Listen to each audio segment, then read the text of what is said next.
kang ing ujaran mang-mang asmune Ranggarjita. Kula nggih Gatotkaca. Wonten dawuh, Pak Prabu. Sianggil bakal tak parentah. Ranewu Sembada. Koko Prabing Mandura ngundurke musuh saka negara Tawang Gantungan kula iki dina. Morage kae lakune Kapi Jayanggada ingkang ketap kawista lamun ta bingung. Nggone nganti Yayi Ratu Drupadi didokok ana sakjroning Kendhaga. Dheweke ora bakal bisa metu saka njaban rangkat negara Ngamarta. Merga dayane Yayi Prabu Puntadewa mula saka kuwi ya nggih. Kae permasanan Kendhaga kang disingitke. Morage jupun saka papan pasitane Kapi Jayanggada mengkune. Sira kula Gatotkaca kang minangka dadi sule Yayi Ratu Drupadi. Mekaten Prabu ngestukaken dawuh.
Kaya pecah puluku aku. Ora ana udan, ora ana gluduk, ana bledhek nyamber patak. Yah. Abata sepira yen to isih ana iki. Sing baku iki dadi sanggan kanggo sangune bali nggonku menyang Pancamati Benda. Dadi atur ngasane Sang Sri Rama Wijaya.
dasare mangsa ketiga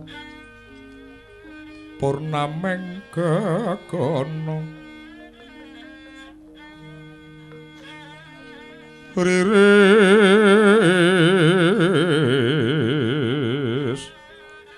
ardo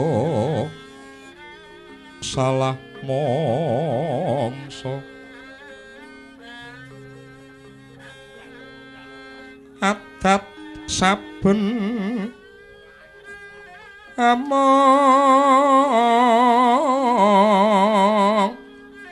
tani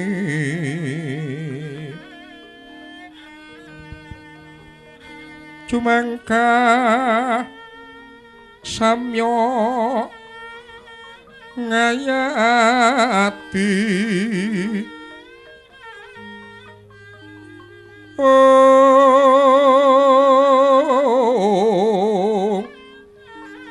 yasa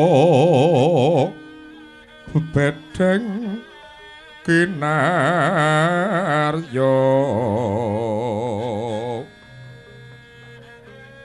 andhedher wiji minangka andhedher wiji minangka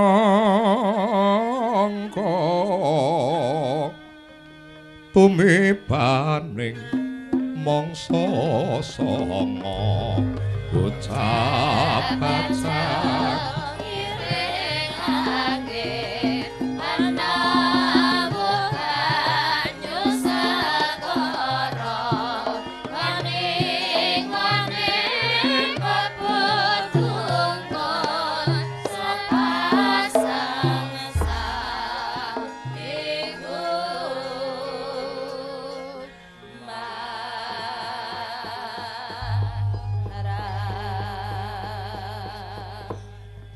Terima kasih. Tegesipun ngancik bab angka kalih.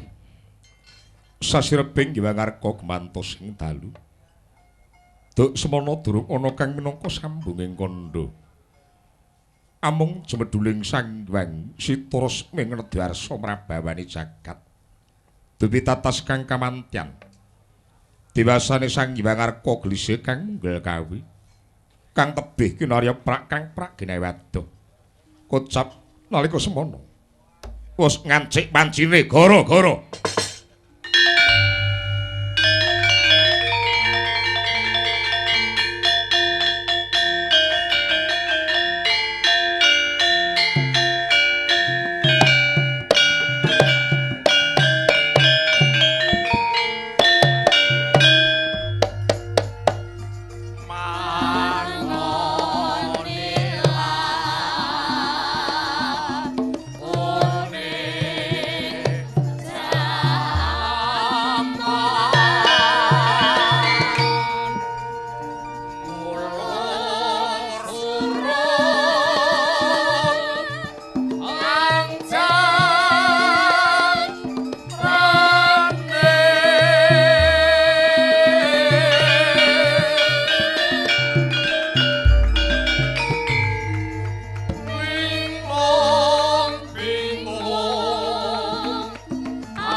anakku Gareng Petruk lan Bagong nak yen tak pikir-pikir kahananing jaman saya suwe saya tuwa akeh pralambang lan pralampita sing kena diwaca ana semut ngendhog jroning geni manuk mrak tengaraning babaya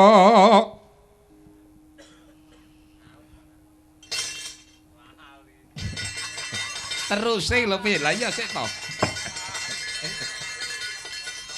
ana semut ngendhog jroning geni manuk mrak tengaraning bebaya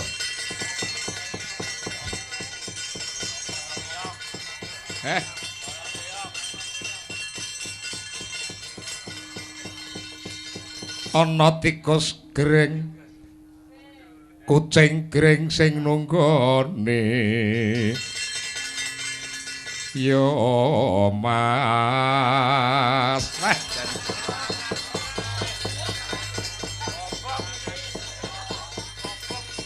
jan kobong nek iki kena apa Pak ya wong iki sak kala masa mapet ki deling-eling kok ora kena dadi pancen kala mangsa wong ki ya duwe ngono kuwi ngono.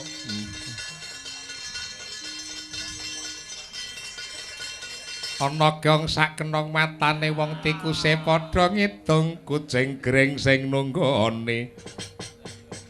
Dole Bagong nak sak bejo-bejaning sing lalise bejo kang eling lan waspada. Mengko sore nglutung bakal ana wayang mengko sore aku lunga jendak dalang kata engeng kata engeng ceklur kata engeng kata engeng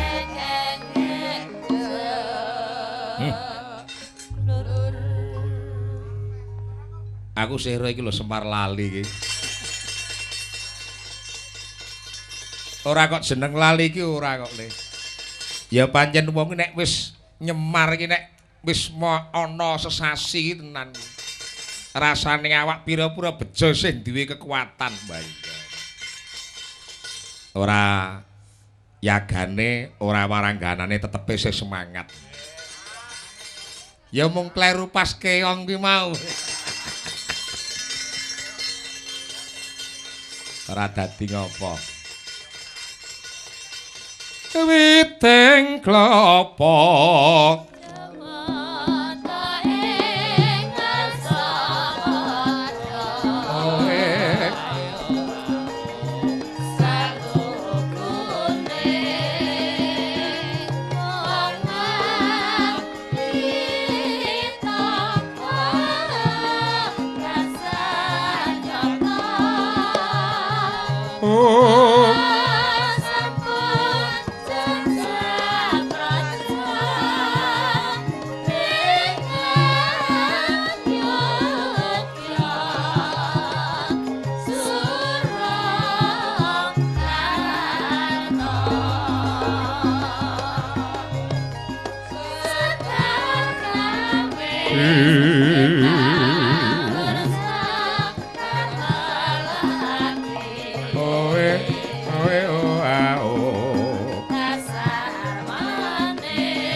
Dole apa Rama Apa to sebabe aku kok dadak melu gara-gara? Lho lah ya mengko karep kang kepiye? Aku mung meling karo kowe. Jamane iki ana wawan, ngono. Dite kaloba wah ananing angin, sasmitaning alam, sela rengka bumi nela. Nek perkara tanduran ki tetepe akeh sing semi, akeh sing thukul, akeh sing woh, ning larang sandang, larang pangan. Buktine apa? Brambang sing maune 30 dadi 80. Dadi kena diarani larang sandang, larang pangan. Lah mula kuwi urip kang kaya mangkene mau sapa sing salah? Mongko rak kira alame wis merdeka. Merdeka saka penjajah Walanda sing suwene 350 taun ning nyatane sawetara babagan ekonomi kuwi durung nyakup bisa nyukupi apa to kang dadi kebutuhane para kawula cilik. Ora gate bocah sekolah larang. Mongko cah saiki dikoske kon masak kuwi ora gelem. Lah iya. Anak kowe selawe sedina. Ku nek sesasi pira?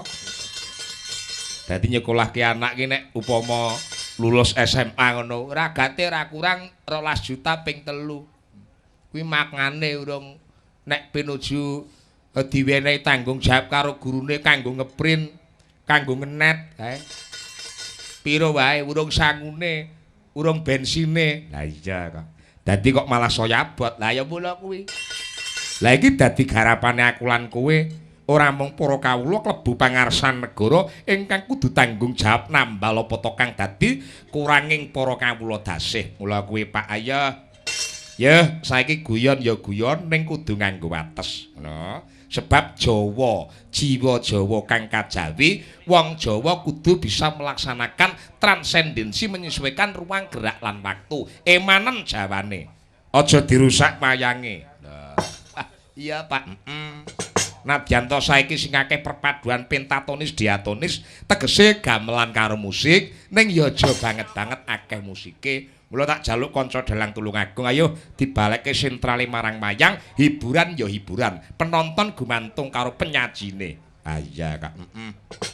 Ya, saiki bawa Mas Sasmito. Siapa? Mas Kacung. Kuwi piyayi saka Tlatah. Oh, Sendang endi kok? Nyawangan. Penggirong sing kondang. Ora nek sing ngungkuli kuwi, Kediri Tulungagung. Gegaran ning wong akrami. Ya Le. Gegarane wong akrami. Ya cedhakno mike Mas ben masuk suarane. Tutu banda tutu rupa. Efek ditambah. Ngono lho, Dit. Ora, Dit. Amung ati pawi. Ya kurang, Dit, tapi rasakno.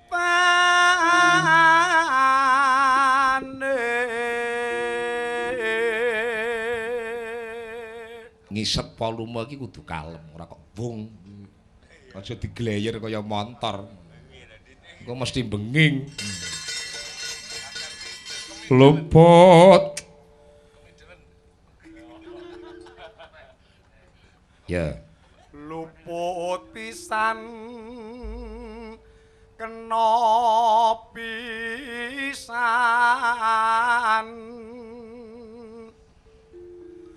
yen gampang luwe gampang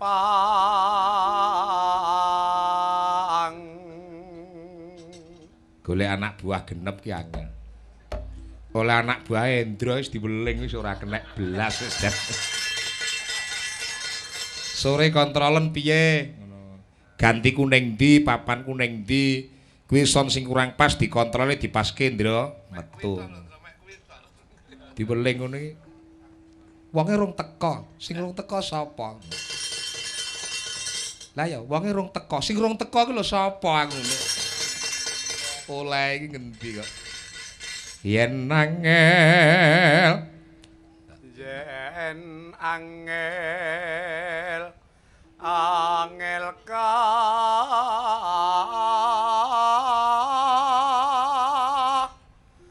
langkung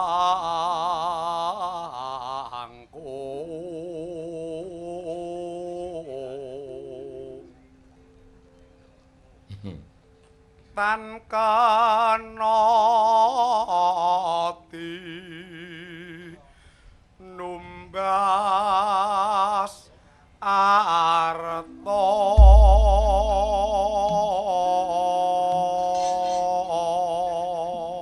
pengaruhe jaman biyen karo jaman saiki apa? Ana gegudungan.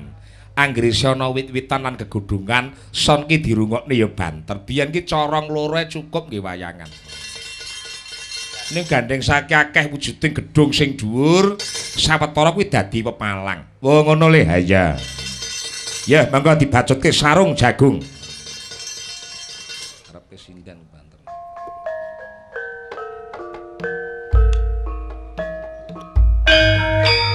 Ya, Mbak Menur ya Pramesti.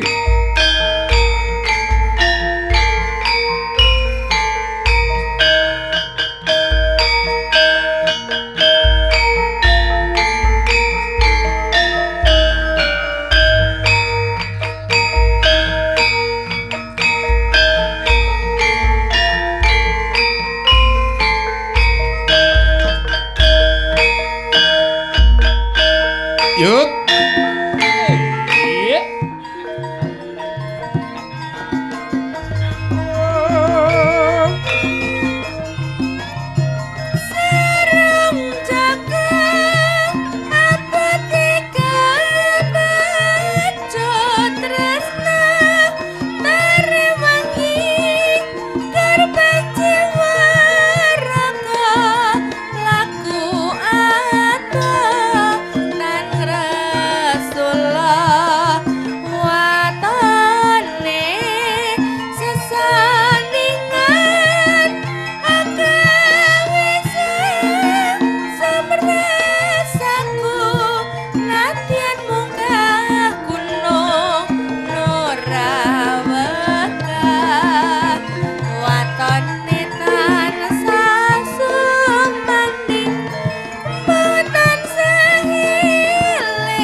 dibawani dening panjenengane Mas Sasmita dibajutke genduk menurut Dyah Pramesti wujude tembang sarung jagung le. Wah. Penak rasane ya. Pancen tembang lawas ki nyampleng nek digandengke gamelan pone gamelane Puspa Nulut. Ki larasanku dhewe. Dadi ora dadak dilaraske ora, wis tak siapi kanggo lek kemaki iso nglaras gamelan nek kok. Lho tegese iki laras ati. Nempi nemo lumo nempi pipi pinemo loro ro pinem manempi nempi ro nempi nem lumo pinem lulu lumalu manempi manem malu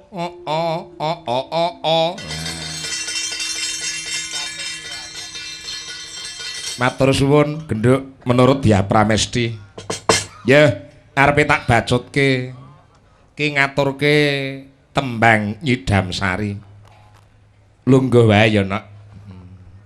Niki nek sing telu cilik-cilik niki pun 2 taun le nyinden niki babatan kula anyar. Nah. Lah iki sing nomor 3 iki. Iki ya bocah anyar ning niki tas lahir. Kuwi nek dadi medeni kok. Mripate apik, irunge apik, lambene apik. Celirite mata iki mbebayani. Wani. Tinggena swaramu nok nyuwara ya kuwi Nyidam Sari ya Cahayu. Sing tinggen Nggih. nata mik jarak mik iki penting ya. Nggih. Upama. Ya, mangga kaya napa diaturke.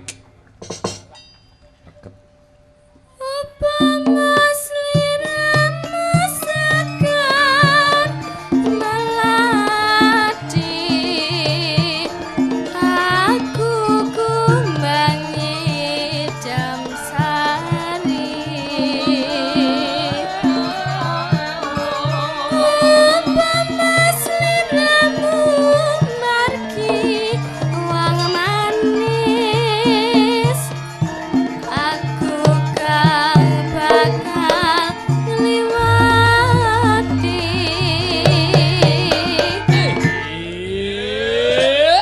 A I U E O dicethake. Sik to aja kenceng-kenceng to lek kaya napa jre. mboten Ya nek cahe ngadeg. Kaya kuwenceng.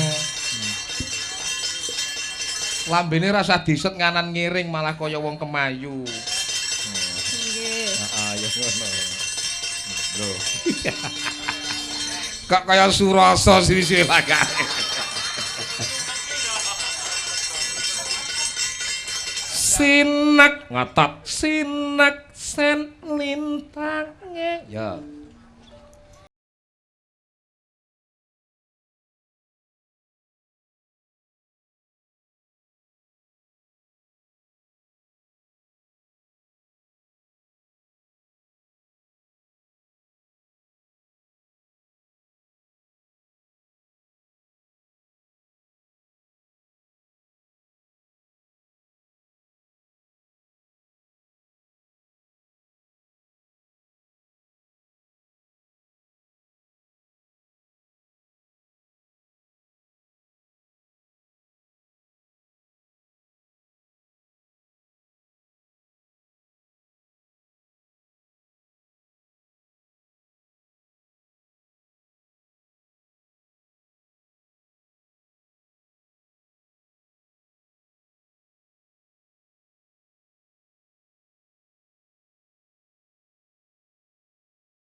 Suaramu ki apik lho, Nok.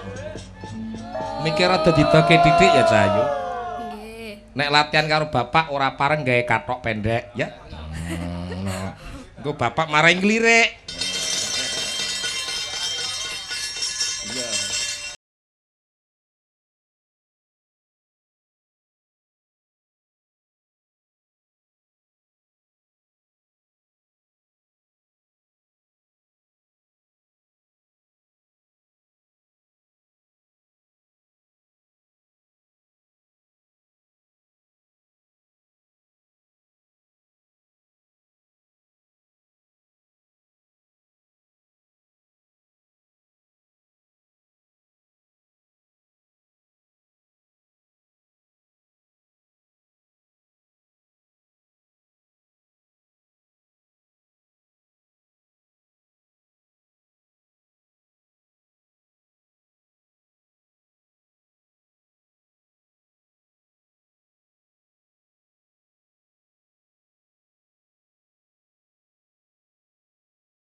pasir iki.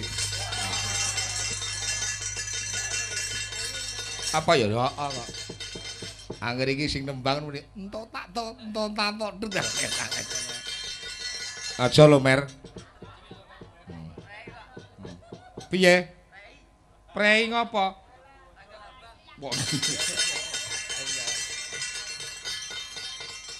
Lumayan nok, sing penting wong ki sregep sinau. Dadi kagunane iku kinarya ngupa boga.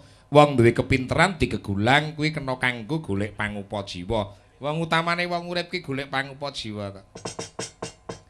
Nek isin nom wektune ora dibuang, bener-bener diutamake kanggo nyambut gawe, tuwane ora bakal sangsara. Wah, ngono le iya kok. Mula aja mbuang wektu nata keluarga meminit keuangan ki penting. Nah. Wah, iya Pak Kang padha karo aku saiki aku iso klumpuk-klumpuk. Lumayan wis ndek sapi loro, nadyan to siji pedhet. Lah iya. Kayak kandang musing mburi ki jembarno, tambah ana wedhus. Wedhus iki nek butuh sak wayah-wayah didol ki penak. Wah iya. Oh, tadi dikelumpukke nek pinuju sawah tanggapan rame aja boros-boros. Engko nek ngancik selo kuwi rak sepi to. Lho ora ki. Nek akeh wong bersih desa. Ya kalau mangsa desa ki ana bersih desa ki rong taun pisan ki ana. Niki wanci sawah ki akeh wong bersih desa. Kuwi pira-pira bejo. Iya iya iya. Aja kok entek ngalas entek ngomah. Ning sing apik dhewe meminiti surasa. Iki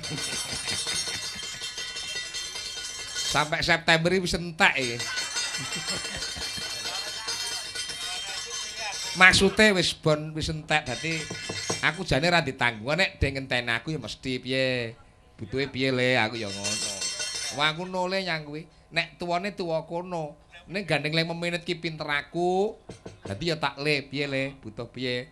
Mau mulih kok ndoro payung neng emper ndengkluk ngono. Sawane ngenteni aku dilungi apa ora ya ora dalang jalan ngono. Kae nyapa kae kok ndengkluk ning kono kae nyapa kae ditakoni aku ya ngono. Takonono ngono. Ning wis apik kuwi ya ngono. Nah, matur sembah nuwun ya, Nok. Iki ana pundutan memanik diaturke, ya. Iki sing tak suwun genduk sing klawu dadi nembang ki cangikan pisan. Gara-gara pisan kuwi apik liyane kur tembang-tembang sing ana sambunge karo wayang. Lha ngono. Nyambut gawe iki santai aja diguya-guya. Ora grunjalan. Lah kan perang kaya ngoyo, ora kok ngoyo, perang kuwi wis ngono kuwi. Aku njejeg keprak nek ora nganti mlesatke kothake ora trima. Teyar, teyar, laber. Karepku.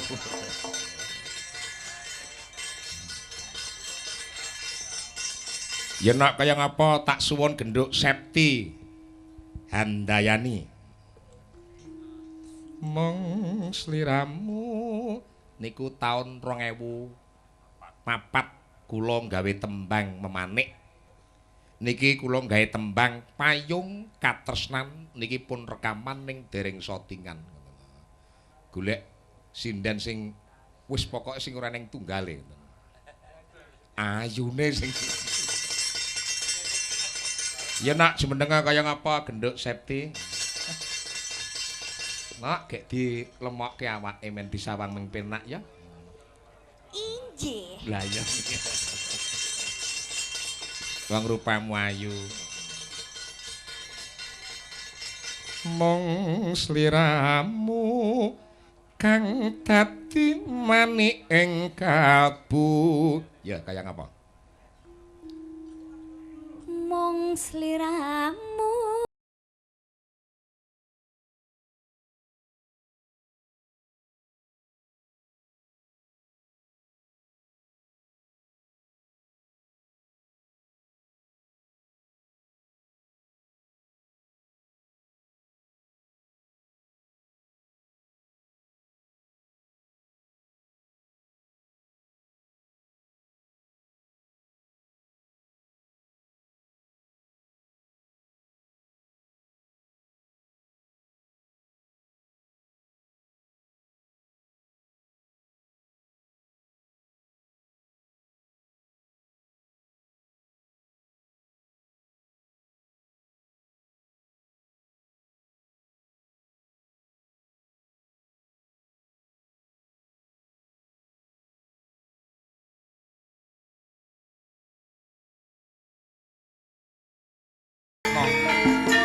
wis maju.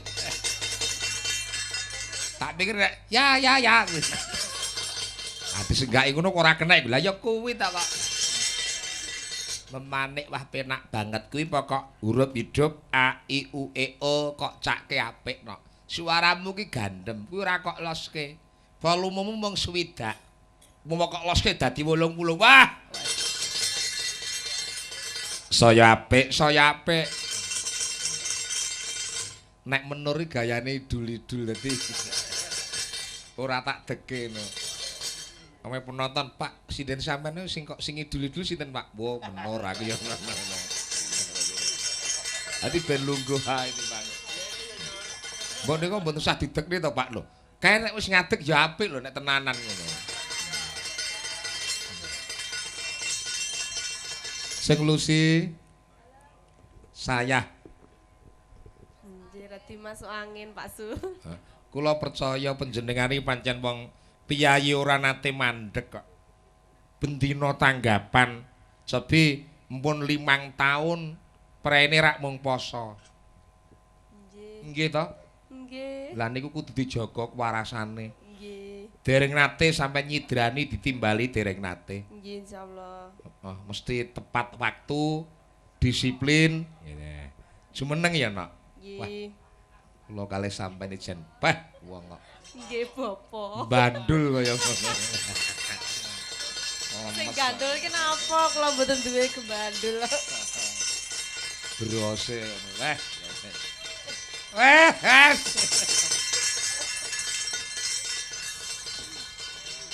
Ning sampean umure isih 17 nok kok ya tetep isih ketara umur 21. Nggih, saestu niki Mbak Lesi niki yuswa teksih 27. Dadi mengawali kalih kula nika umur 23 ya, Nok. Ning pancen piyayi niku nek lemu niku kesane nek dipacaki kaya sepuh. Dewor. Oh, ora kok ndewor. Ning nek pinuju logasan, nggih celana lepis, ngesaki kacu gitu. Nggih kaos singlet. Oh, Jan kaya dundunan. angel. Angel.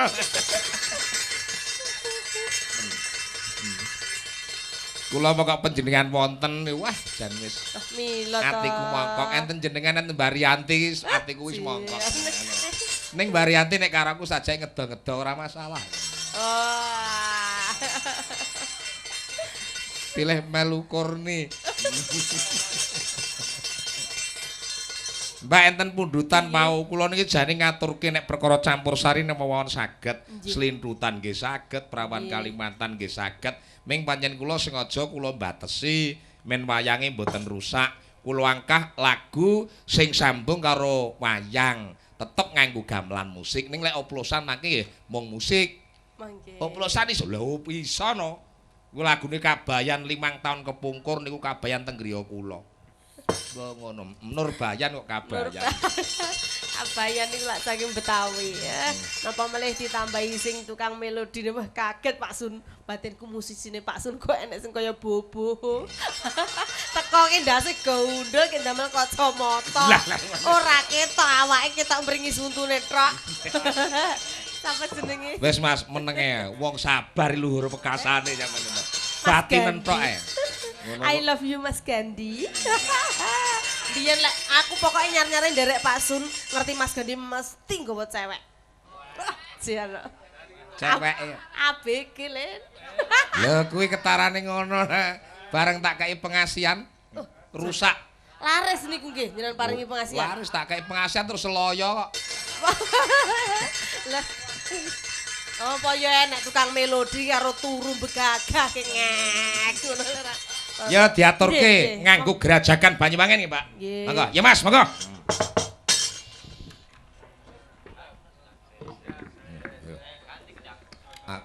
Ning apa lho kleset.